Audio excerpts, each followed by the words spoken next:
the mission statement Yes, ready? I do. Okay, Okay. wonderful. Our mission: Helping Parents Heal is a nonprofit organization dedicated to assisting bereaved parents to become shining light parents by providing support and resources to aid in the healing process.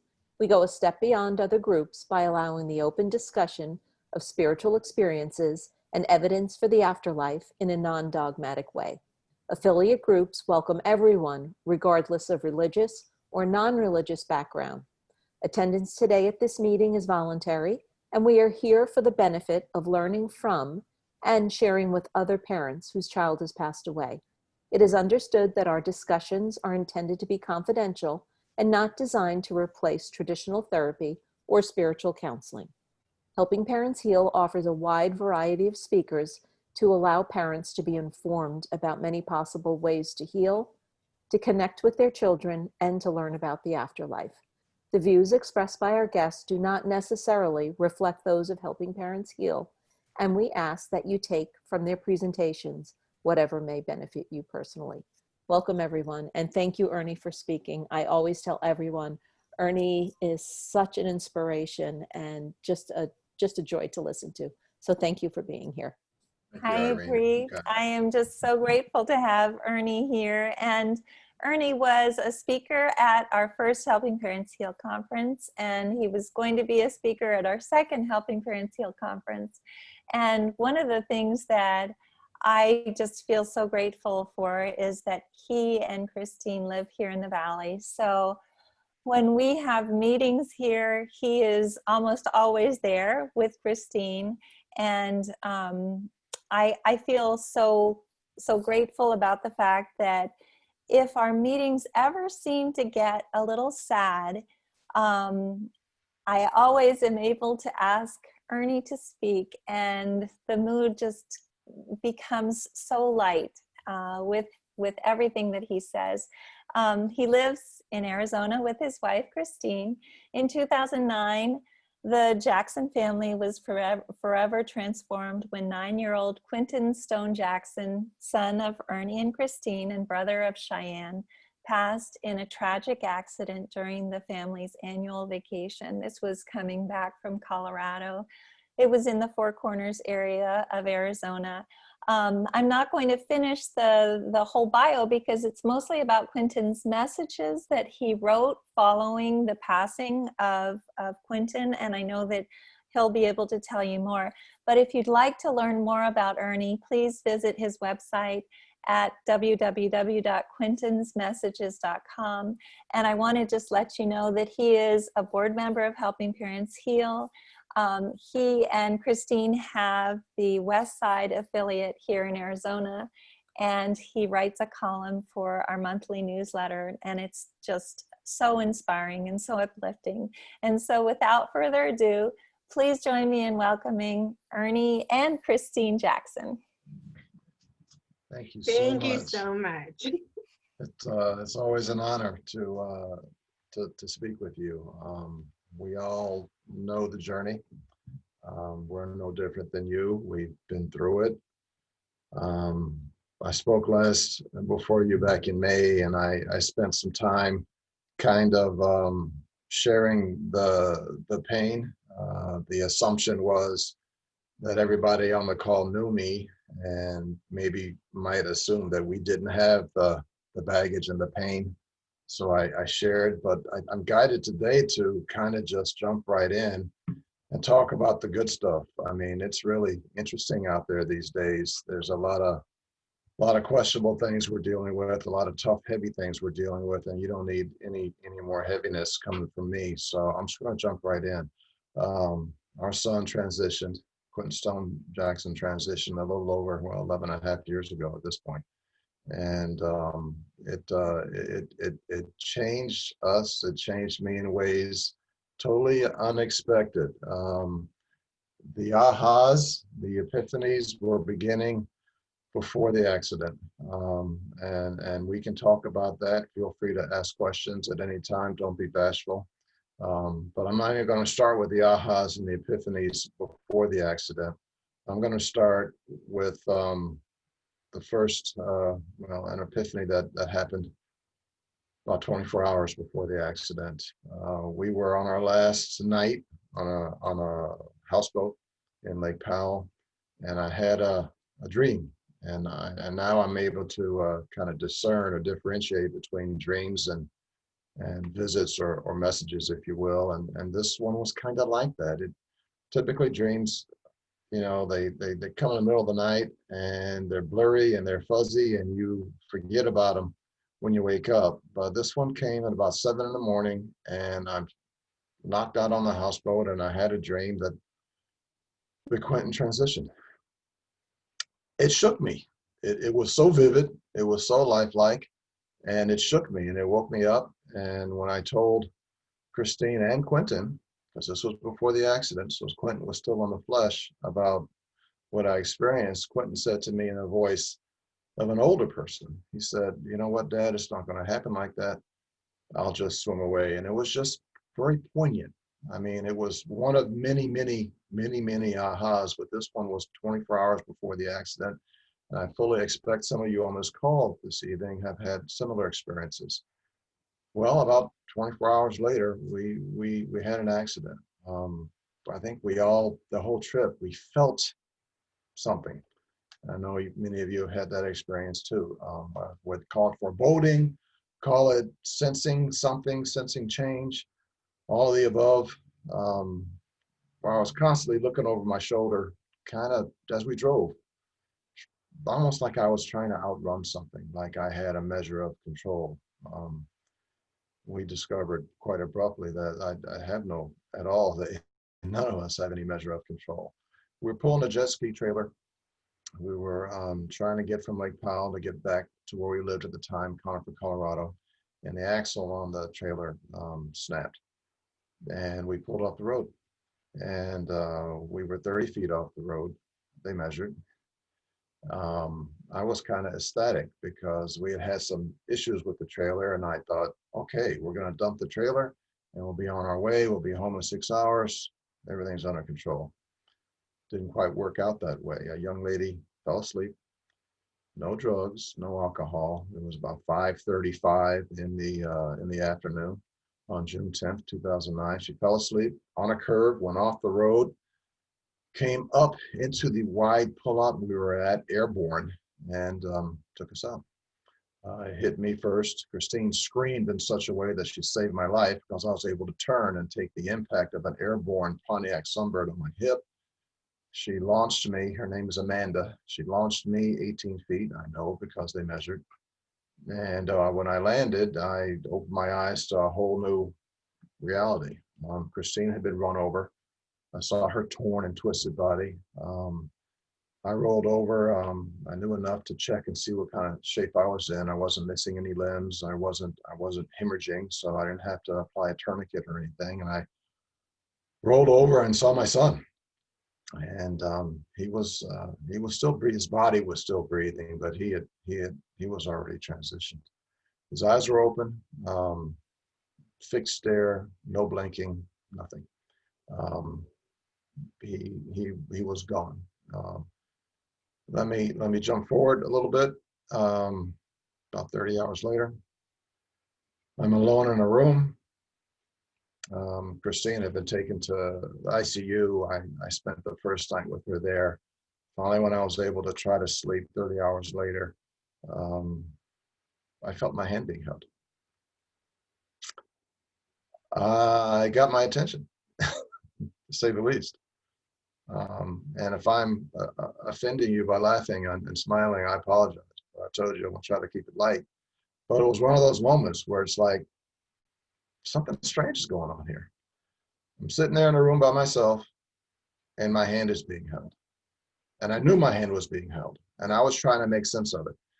I want to explain that I didn't talk like this before. I didn't think like this before. So anytime anything happened, call them signs, call them visits, call them messages, I was a blank slate to try to process that. I knew my hand was being held, but I didn't know that there was an afterlife.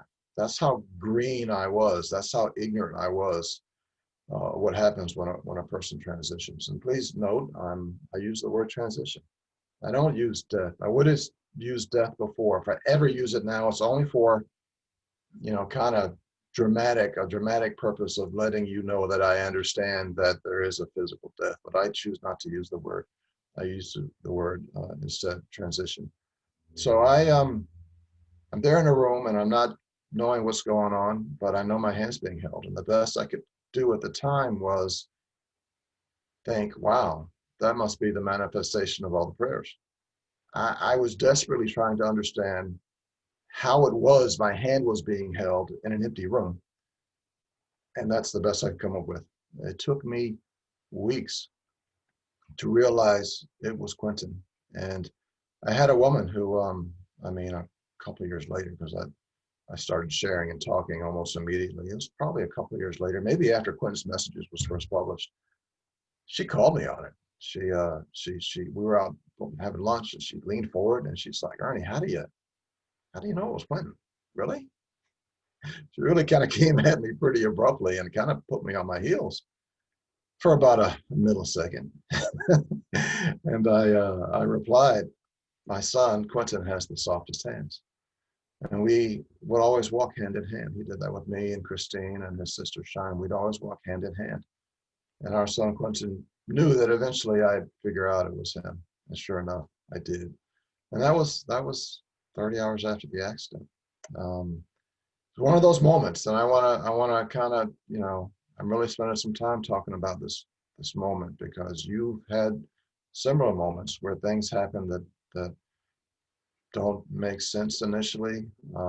So many times we brush them off and move on. Many of us have moments like that, and we're afraid to share. Or if we do share, somebody says, "Oh, you're crazy." Not here. I'm here to testify, and I'm here to tell you that when you have feelings like that, it's real, and it begins to crack a door wide open to a much, much, much larger reality. We kind of understand this as the collateral beauty. We go through the heaviness, we go through the pain. It's life changing, it's life altering. If you try to do it alone, it can be, really, really challenging, to say the very least. But when you begin to realize that there's something bigger going on, you can be put on a path to something that is joyous, as odd as that may sound to anybody new to the journey on this call. So that was about 30 hours after the accident. It was 5 days after the accident that it pierced my consciousness. It was 5 days after the accident that I realized my son's still alive. That was a moment. I can't help but laugh. I can't help but smile. We were going through it. We were having the ups and downs. We were trying to get our traction in a new reality. We had our support family and friends around us. There was laughter and tears, all of it in those 5 days. At that moment, 5 days after the accident, the energy in the room was pretty down. I was curled up in a corner, imagining my son alone somewhere in the darkness. Not a happy thought. It might have been the first time that I was beginning to feel despair when a woman came into our room. She's a friend of the family. And she had just had an experience in the lobby of a Marriott Courtyard. After I left that lobby, a medicine man came in full gear. It was, 7:30, 8 o'clock in the morning, and he walked up to her. Her name is Chris Boldridge, and he said, I just finished performing a ceremony, and a little boy sent me to find you. He wants you to know that he's fine, and everything's going to work out all right. This medicine man went on to say somebody named Tom is helping him with his transition. He wants the parents to know that, the settlement or insurance or whatever that is going to take longer than expected, but everything's going to work out all right.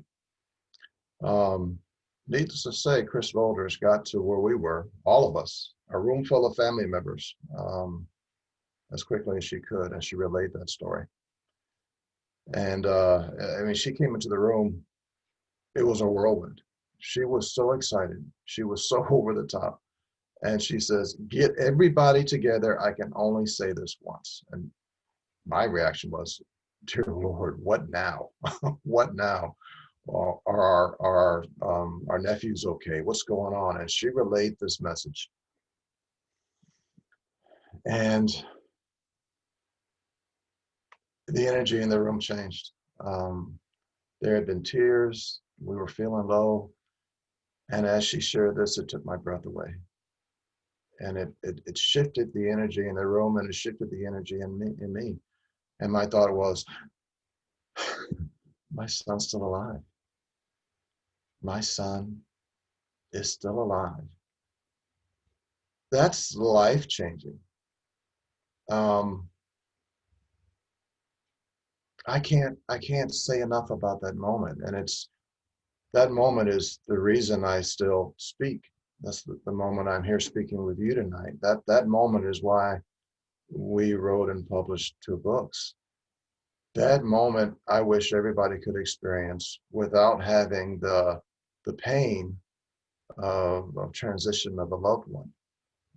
I would desperately wish everybody could understand and feel, experience that epiphany of our transition son, our transition mom, dad, daughter is still alive. It took my breath away. It changed everything. My next thought was, why didn't I know? Our society does such a horrible job of educating us and preparing us for the inevitable transition of a loved one. It's just a tragedy that we're not able to have these conversations before, our mom, our dad, our son, our daughter, our cousin, our niece, our nephew transitions. It's such a tragedy, but here we are together. And this is the dichotomy, and this is the blessing, if you will, that we've been through it, and now we can talk about it, and we can talk about it freely, and we can talk about it openly. And that moment changed everything for me as an individual, for me as a dad. That moment, it changed everything. It was like I was going down one path, and all of a sudden I'm going 90 degrees, and I've been going 90 degrees different direction ever since. That moment changed, or began to change, my understanding of what a lifetime is. That moment made me realize there's no death. And then I jumped on a rabbit hole. It's like, wait a second, why didn't I know? Why didn't I know this was possible? Well, I'm going to find out. So 2 things happened. I started talking. That was part of my grieving process, was to talk, in part so I didn't have to face the heavy emotions that I was dealing with. And I began to read. And I read so many books. I read everything by Brian Weiss, Many Lives, Many Masters, Messages from the Masters. I read everything by Michael Newton, Journey of Souls, Destiny of Souls. I read everything by James von Praagh. I read Raymond Moody. The list, and in the end of the second book, Quinton's Legacy, I have a list of all the books that I've read, and I'm still reading. And I discovered these books have been out there for years, and the knowledge is in them. If we care to pick them up, the knowledge is in them, and what spoke to me may not speak to you, and that's okay, and vice versa. But there's books out there that'll speak to you and make you realize that you're not on this journey alone, and then make you realize that there is no death. And in talking to people, it was even more magical. Because it's been 11 and a half years. So let's go back 11 and a half years. I'm new to this journey. I'm green. I'm filled with awe. I'm filled with I'm radiating this new knowledge of discovery. And I walk up to people, and I would literally walk up to strangers and begin to share. And I know that can be scary, and I candidly wouldn't necessarily advise it for other people. But hey, look at me. I'm 6'1", I'm 240, and I dare anybody to shout me down. I dare anybody to try to hit me and knock me to the ground and tell me I'm delusional. You know what? I'll go a step further. I'm still looking for that fool.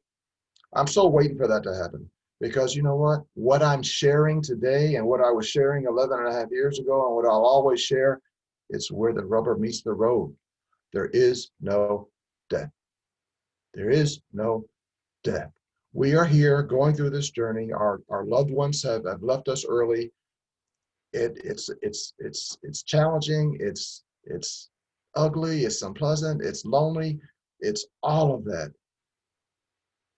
But I'm here to tell you, keep stepping, keep reading, keep talking, pay attention. Pay attention. You're going to see for yourself. There's no death. And probably everybody on this call already is there, but just in case you're not there yet, I'm here to tell you, I'm here to testify. So then the signs began.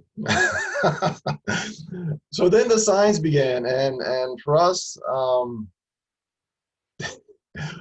I was up early one morning, and it was probably 2 months. It was about 2 months after the accident, maybe not even 2 months. And I'm walking down the hallway, and I hear everybody's asleep, and I hear Quinton say, "Dad." I'm awake. Okay. He says, "Dad."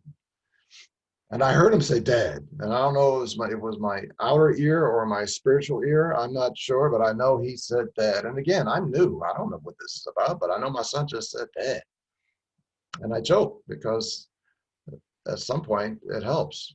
And I'm like, I didn't know what to say. I didn't know what to do. I just acknowledged it. Acknowledged my son said "Dad." I didn't have the presence of mind to say, "Hey, what's up? How you doing? What's going on?" I just was shocked. And my son said, "Dad." It was probably a week or so before that. I'm awake again, and I saw him in his room. That's an eye-opening experience. I don't know if you can see right now. You probably can't because it's dark in here. But I have an earring on.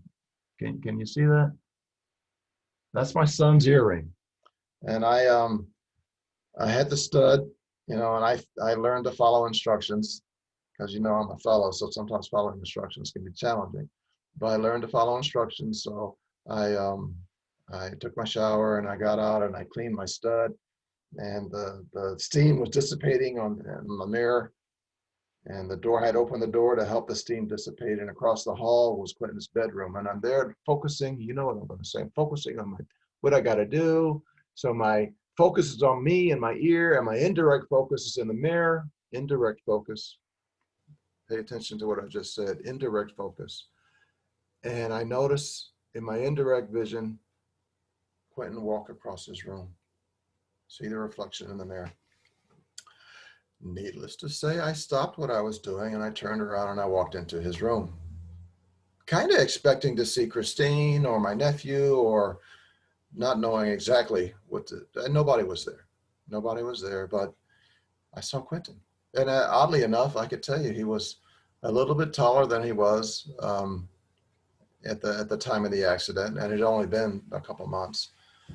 And he was walking across his room, and I'm like, I share that in that level of detail just so you can know it's possible for you too. And don't question it. I mean, it's real. It's real. I had a pretty cool experience. I apologize, I jump around. I do a lot of speaking. My most effective testifying is one-on-one, face-to-face over a cup of iced tea or something like that.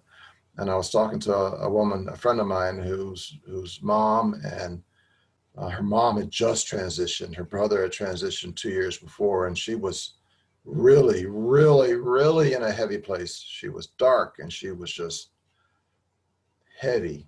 And I sat down with her and I started sharing all of Quinton's signs, just like I'm doing with you. I mean, and I'm going to share more with you, but I'm sharing all the signs. And in the sharing of the signs, I share with the same sense of awe and amazement that I had when I experienced them, to change the energy between us. And then I got to a point, and I wasn't making any headway with her. She was still low. And I got to a point, and I just started doing like this. Did it like 4 or 5 times. Like, I said, do you ever have the experience where you see something, like I had a twitch, like something was wrong with me? You ever have the experience where you see something out of the corner of your eye and you look and nothing's there? And all of a sudden her eyes got wide. The light bulb came on. And she said, Ernie, that just happened to me last night. I said, that's because you can see spirit in your indirect gaze and your peripheral vision better than you can directly. So you just happened last night. She says, yeah, I actually took my glasses off and I cleaned my glasses because I thought something was wrong with my eyes. And I said, my friend, I know what that was. That was your mom. Now it's up to you to recognize it and acknowledge it for yourself. It's so important. It's vitally important. I know so many of us, we think we have to utilize a medium to connect, and there's some great mediums out there. But I'm here to tell you that you can and you will, but you don't necessarily have to use a medium. You just need to begin to pay attention to what's going on. And it's not a, oh my God, I gotta look, I gotta focus, I gotta strain. It's just be aware, and then be aware of the thoughts that occur in your mind when something happens. And there's catchphrases. And invariably I get together with somebody or a group of people and I start talking to change the energy and get people thinking beyond where they maybe were thinking before. And then when people start to talk, they say things like, well, there was this one time something really strange happened, or it was really unbelievable, or it had never happened before. It was the strangest thing, and it was what a coincidence. And they go on and on like that, and I shut up and I listen. And then I tell them, that's it. You know what? Sometimes the only way it can get in your head is you say, well, that was strange. That's a common one. That was weird. That's never, ever happened before, ever. I just smile and I'm like, I know what that is. That's your son. That's your daughter. Let's talk about that. We get those signs.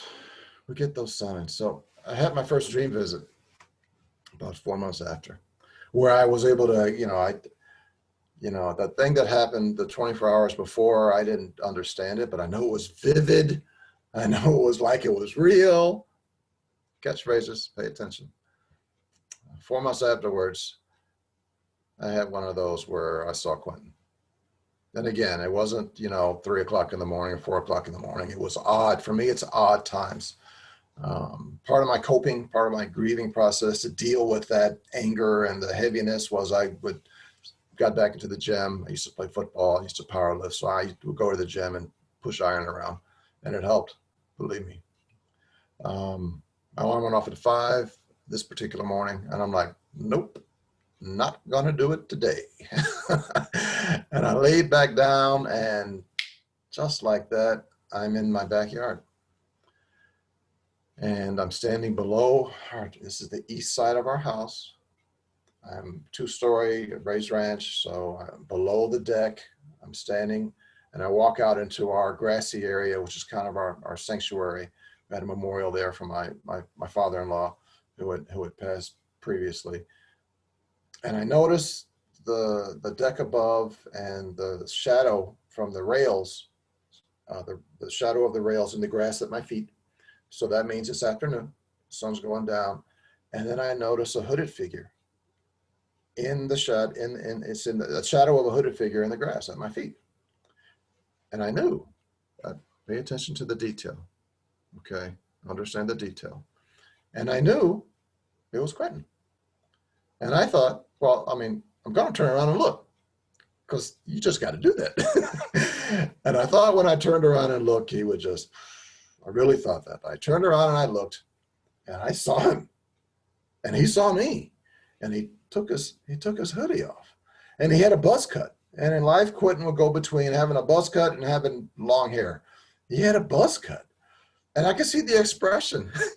He was a little surprised that I could see him. I, on the other hand, was freaking out. I was shocked. And I was like, I called out his name 3 times, Quinton. And I'm thinking, it's just been a nightmare. It's Quinton. And each time I called out his name, I'm getting closer and closer to consciousness. And he sees it. He knows. And he rips off his robe. And last time, Quinton! And my eyes pop open. He jumps off the deck. And I feel him. I catch him and I feel him. And I'm holding my son in spirit. I'm awake now. The most amazing, peaceful feeling. I mean, has anybody had that experience or anything like it where you think, well, that was strange? This was my dream visit. And I knew I saw my son's face and I knew I was holding him in my arms. Dream visits are a common way our loved ones connect with us. They come in all shapes and sizes. They are incredible. And I love to sit down and talk to people. And like I said, it's probably the 5th time or so. And people, initially they're like, oh, nope, never had a sign. Never, ever, ever had a sign. Nope, never had a dream. Never had a dream visit. Never, nope. And then I get them talking and they're like, this was one time. Or they'll say things like, vivid. I had this lifelike dream. I'm like, continue. Tell me more. It was lifelike. It was so vivid. I'm like, I let him talk. And I tell him, that's your son. Oh, That's your Ernie, brother. let me tell you, Kathy is saying she's had a dream visit with her son, Connor. He was surprised that I could see him too. He actually said, you can see me? It was wonderful. So she's obviously had a similar experience. I just want to jump in here and say that when you're talking about the fact that lots of people that you talk to and that you speak to say, I'm not getting anything. I am not getting any signs. I don't have anything happening. We have people like that in our group too. And one in particular who I know would just laugh and think it was great that I would be saying something about this is Kim Courtney, who actually was in Life to Afterlife. Mom, can you hear me? And she's also in the video that we did together. And in the video, she wrote on a piece of paper, which we weren't supposed to improvise. We were supposed to do the instructions, but she wrote, I was the worst student ever. I did not understand the signs. And finally I got them, or something similar to that. And it was so fun in the meetings for her to, when we would get around to her and she'd say, nope, not getting anything. And then we'd say, well, what about that thing that you were talking about just a few minutes ago? Oh, okay, well, yeah. And now she just never stops getting the most amazing signs. As a matter of fact, she was talking about these Reiki experiences with Lori and with her daughter Kaylee, and having her arms and her legs levitate at the same time, and then her head was levitating, and she was feeling Derek there with her. And I think that her experience just kind of, she also is so funny because she talks about coming into the restaurant. It was a Mimi's Cafe where Michelle and I were meeting her for breakfast, and she had no makeup on. She was feeling so incredibly so incredibly broken, like she would never ever be able to move forward again. And when she got to the restaurant, she saw us with makeup on. She saw us order food. She saw us eating food, and she thought, if they can do that, maybe I can do that someday too. But I didn't even think about the fact that it's true that in the very beginning of our journey, those kind of things don't even seem possible. But she has had so many incredible experiences. Joyce is saying, I've had several dream visits from my daughter, Michelle, soon after she transitioned. It was the most amazing experiences, which is just wonderful as well. But I want to say one other thing, Ernie, as well. I have to tell everyone on here what an incredible couple you and Kristine are. You have helped so many people in this group.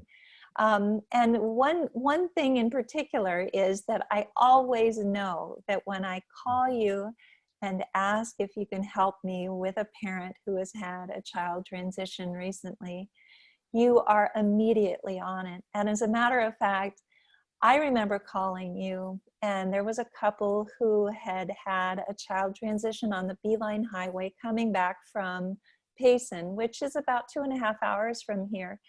And you immediately told that couple, told those people that you would be happy to meet them in Payson the next day. And you and Kristine drove up to see them. I mean, I absolutely love the fact that you are always willing to help others on this journey, and that you do it in such a beautiful way. That's an honor. Thank you, Elizabeth. There's no greater honor than to help somebody when they're in their place of pain. And you know, it's kind of ironic because before I was the last place you'd find me, because I didn't know what to say, I didn't know what to do, I couldn't fix it.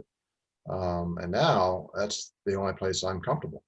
And I know sometimes I don't have to say a word. I mean, and we learn this. Like sometimes I just have to be there and hold them and talk about it. So we're the hours flying. Let me talk about a few more signs, and then I'll give you my big picture view. The hummingbirds were doing the craziest things. Again, things that they had never done before. Pay attention. Things they had never done before. They were flying right in front of Kristine. One of them tried to get in our house, knocked itself out, running into the window. We had a deer that all of a sudden was bedding down outside our bedroom window. Had never done that before, ever, and didn't do it since. Catch terms. Pay attention to those things that had never, ever happened before. Kristine had visits too. Now, well, I haven't talked about Kristine very much, but she was torn and twisted. She died and came back. She had 2 years of serious pain and medication, and it really blocked her from being able to experience the signs so soon. But eventually she was able to experience the signs. And she shares that there was a time she was asleep, and she had her earrings were bothering her. She fell asleep with them on, and Quinton came to her in the sleep and said, "Mom, you don't have to hurt anymore." And she woke up and her earrings were off, neatly placed on the pillow. This is, I mean, it's fantastic, and it's wonderful to talk about the signs. I mean, you feel it. The signs change our energy.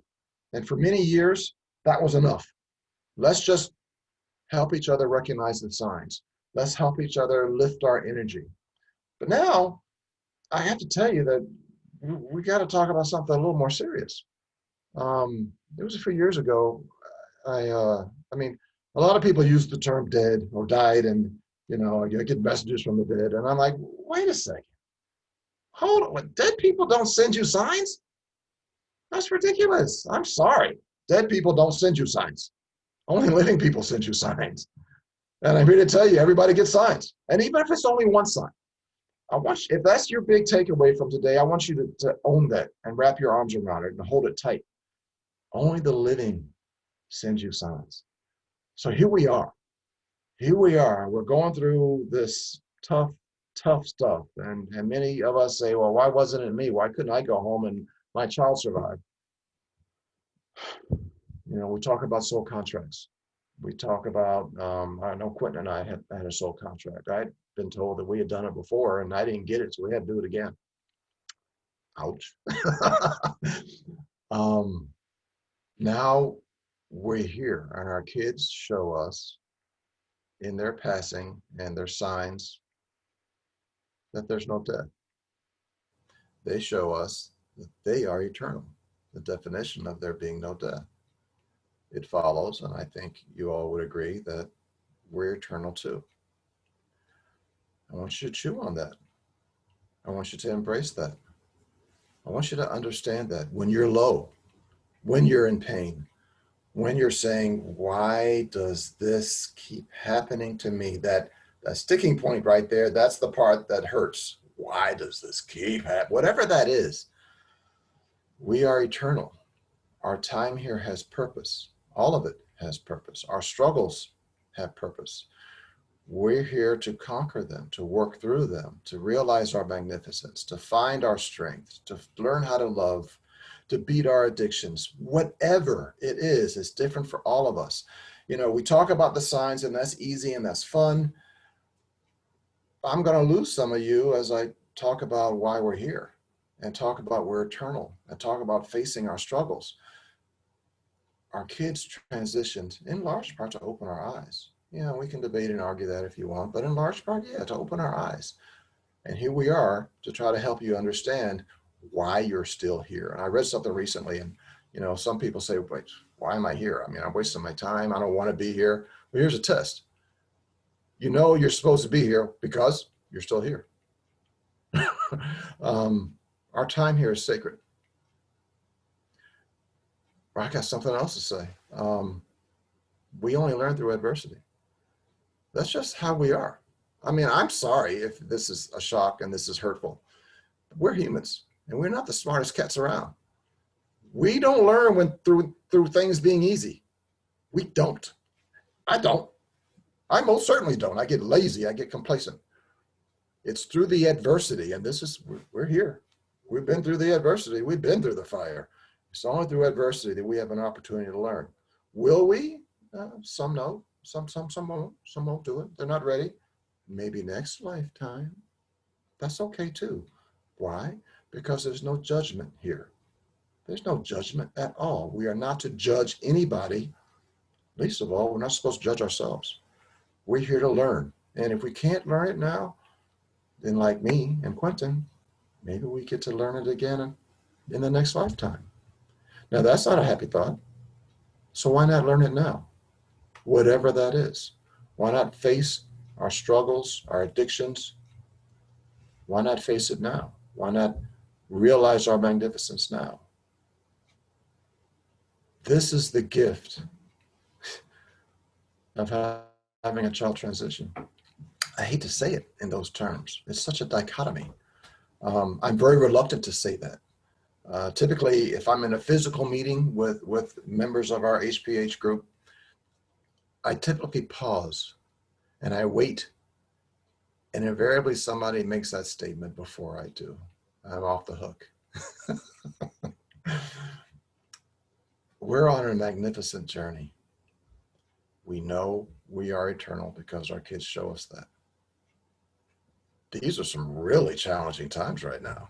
I mean, all that hate, all this polarization, this name calling, people walking around in guns and whatnot. I mean, at least that's what we're shown on the news. I haven't met any of those people yet. I mean, that's an important distinction. But it's here that we have to, first you have to you don't have to do anything. At first you can choose to try to survive and lift your head up, recognize the signs, begin to understand what they mean. For so many of us, we get there and we're smiling often. Roseanne Norris, I see you smiling. we begin to smile. We can't help ourselves. And we can become a beacon of light. We talk about the first HPH conference, at this point, the only HPH conference, where there's 500 of us or so. And people there not knowing why we were there, but wanting to have what we had. And it's like, well, be careful what you ask for. But they wanted our sense of joy. They wanted that feeling that we have, that knowledge, that gift. They want that. On some level, we have an opportunity as individuals and collectively to be that beacon of light because of what our children have showed us. And don't be like me, because I want to save everybody and I'm bitterly disappointed that I can't. So I tend to be quiet, except you wanted me to speak tonight so I can talk. But sometimes, you know what? You just get to save one person. And that's okay. I had an experience recently where on the job, my job is a great place to meet somebody. I had an appointment with a gentleman my age, and he had to cancel the appointment because he had a tragedy in the family. And it came out that his his stepdaughter had taken her life. And I'm thinking, I'm going to get to know this gentleman. And him being a gentleman, he tried to go back to work 2 days later. And he met me. And I meet him in that holy, sacred place of grief and of, oh dear Lord, as he's trying to work. And I shared the light with him because I was supposed to. And he wept. And he said later that he felt like he was talking to an angel. I'm here to tell you, if there's another takeaway for you, each and every one of you can be that angel. Just by answering the call. Don't force it. Just by answering the call. I shared with him as delicately as I could because I could see that he was ready to hear it. About, I think I broached the subject because his stepson, who was 6, was struggling, obviously. And I said, you know what? I said, your stepson may see the signs first. And that opened the door. And we started talking about signs. And, this is COVID. So we're trying to elbow and fist bump. And we finished up and I wrapped him up in a hug. I said, screw this. I'm going to hold you. I wrapped this man up in a hug and I held him. And I let him know that I'm there for him. And I still stay in touch with him. It's an open invitation for him and his lady to meet with me and Kristine. Open invitation. Every time I talk to him, I'm like, you let me know when you're ready. And we parted ways. I go back to work and he sits in his car and he's weeping. I look over my shoulder. He's sitting, weeping, tears of joy. That, my friends, is who we are. That's helping parents heal. That's everybody on this call. That is who we are. And it's okay if you're not there yet. You have the opportunity to get there when you're ready. We are here now because we've been through the fire. We've come out of the fire. We put the flames out. We're here together. We talk. We lift each other's energy. This conversation lifts my energy. And we're there to help others. And if it's just one, amen. I remember in my 20s, the decade of my 20s, I didn't recognize myself as spiritual, but I used to say often, to help one person. There's nothing better than to just help one person. Well, we all get to do that. And we get to do more than that. We get to help multiples of people just by being there, by encouraging them, by listening to them, helping them in their struggles, helping them understand the signs and what's going on. This is a sacred journey. Our kids have put us in a very sacred place. It's one hell of a dichotomy. It defies explanation, but that doesn't change that it is a fact. We're in a holy place on a holy journey. And I'm happy to walk it with you. Thank you very much. Ernie, that is just so beautiful. And I just have to say that all of our kids are helping us to help all of these other people. And they are just so proud. Quinton's so proud of you. They're so proud of all of us to be able to be together, to be moving forward, to be standing after something so incredibly difficult has happened. But I think that you believe this as much as I do, that they're more alive than we are. They are Yes. so alive. Fact. They are so happy. They have absolutely no worries whatsoever. And they want us to be happy as well. And I just want to tell you that there are so many things in the chat box. Everyone's talking about what an angel you are, which is, of course, the truth, and that you're amazing. Debbie is saying that that she actually got to meet you. She was one of the strangers you approached a few years ago at the Afterlife Conference in Arizona. Thank you. I'm not sure if that was our conference or the Afterlife Conference. I know you go to both of those. Gaylen saying, and this is so interesting because I all of a sudden know how to grow orchids and make them bloom over and over again. But she says, I have a houseplant that produced 4 flowers soon after Weston passed. It had never done that before. We are a family of 4, which is beautiful. Anna's saying how beautiful it is to listen to you. You know, what you were saying about being strong and moving forward and making our kids proud. Claudia is saying, this is so true. I am determined to find that darn purpose now. Babette is saying you have a golden halo around your head, which you do. And I said, you always do. Of course, we always see that halo. But anyway, Roseanne is saying, thank you, Ernie. You have blown me away tonight. And yes, made me smile. And Mary's saying, so powerful. Thank you. Claudia is saying, our kids raise the bar high for us. That is for sure. And Patty's saying, one person is a blessing, which is true. And I would love, first of all, I want to thank you, but I would love to have Kristine come on and say just a few words right before. We only have about 5 more minutes or so. Does she mind saying something to us? Oh, she's got somebody to show you to. Oh, oh my goodness, what a cutie. Yes. This is a new addition. Hey everyone, hello, welcome. Thank you for being with us tonight. Well, they can't say hi, except I can. but anyway, so tell us about your cat. What a cutie. Yeah, this is my daughter's cat. This is Luna. Oh, she's beautiful. Yeah.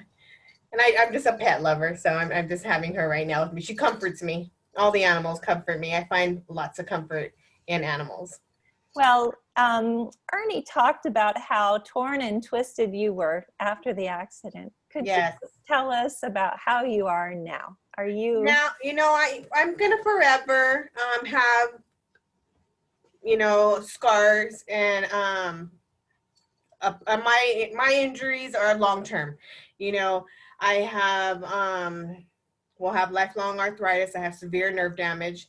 So it's just something that I deal with on a day-to-day basis. My body has been put through it, but I'm here. I'm walking. I mean, I could certainly be paralyzed. So I'm grateful. You know, I'm grateful for the pain because I can feel it. I can feel it. And I'm not medicated. I don't walk around medicated on a day-to-day basis. I understand the trauma that I endured. And I truly am grateful that I am able to stand. I'm able to, you know, walk this journey.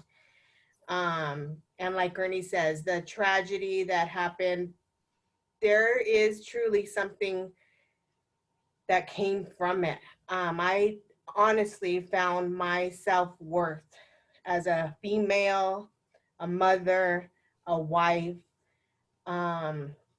because I didn't have that before. And Quinton gave that to me. He did. I was young. I was naive. There was so much I had to learn. And he helped me find my self-worth and helped me realize how strong of a human being that I am. And I believe all of you are. With our children's help through this journey, we find out we're warriors. We truly are. And they're here guiding our journeys.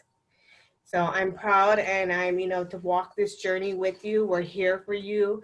We're blessed. We truly are that we can speak of our journey to help anybody have their own awakenings. You know, we would only hope that you wouldn't have to face this kind of a tragedy in your life, but this is our tragedy. But yet it was a blessing because we know Quinton is not gone. He is forever with us, forever. And he sends us signs, so we know, and we've been tremendously blessed, tremendously blessed. So thank you. Thank you so much for being with us this evening. Well, this has been absolutely wonderful. Patty saying thank you for your candidness, and that is something that I always feel so grateful for from both of you, to be able to explain that it's not an easy journey. It hasn't been easy for you. No. But you guys are just, I've never seen anyone, and as a matter of fact, Kristine, I had no idea that you had all of these issues still, because oh yeah, to see you and to see how beautiful you are and how vibrant. I really didn't know that you had any lingering issues, but yeah, forever. I mean, I will forever have, you know, like I said, the arthritic pain, the everything. I'm like a 70, 80-year-old woman. I am like an old vehicle. When in the morning, it takes time to get me warmed up. But once I get going, I'm good to go for the day. If I sit down, it'll get stiff, you know, but I know what I got to do for me. And I'll take my time on days when I'm not feeling it, you know, and I will rest. But like I said, I'm grateful for the pain because I can feel it, which makes me, you know, makes me very happy because I'm here. I'm alive. I'm feeling it. I'm present. So, wow, it's so wonderful to have both of you here with us. Babette is saying, thank you both so much. You are inspiring. Dixie's saying, we are blessed to have you talk to us. Love you both. And Roseanne is saying, I thank you for speaking, Kristine. And I do too. And you two, again, are two of my favorite people. You always will be. You always have been ever since I've met you. And I do feel grateful. Dixie was saying she wished she could move to Arizona. I feel very grateful to live here in Arizona with you and lots of other amazing people. But unfortunately, with COVID, nobody gets to get together anyway. right. But we're looking forward to that conference. We're looking forward to that conference, and hopefully we'll get to see all of you beautiful people in person. Oh, yes. And Anna is saying, what a beautiful couple. Wow, Kristine, you are the epitome of strength. Candy's saying, I love seeing your love after hearing so often it tears apart couples, which is true. So anyway, thank you both. We're going to let everybody unmute and say thank you and good evening. And thanks for a wonderful, wonderful talk, Ernie and Kristine. And Yes, thank you so much. What a great night. Good night. And Thank you. Thank you very much. Kristine. Night. Thank you. Thank you. That was so